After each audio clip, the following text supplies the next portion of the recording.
In this video, I'm going to teach you a very useful tutorial on how to disable VBS for fastest gaming performance in your Windows 11. So without any further ado, let's get started.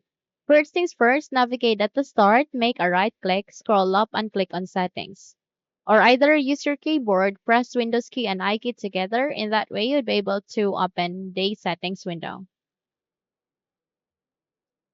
Here at the settings, please navigate to the left pane, find for an option called Privacy and Security. Now click on it.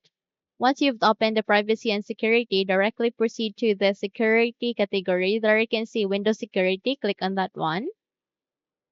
And under the Windows Security, okay, you'll get to see the list of protection areas. So find for Device Security. Click on here. Once you click on it, you'd be navigated to the window, which is the Windows Security, particularly on the device section. So once you are here at the device security, you can see their core isolation.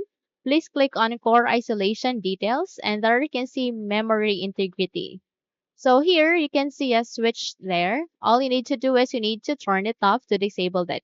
And if your user account control would ask you to say yes, click on yes to continue.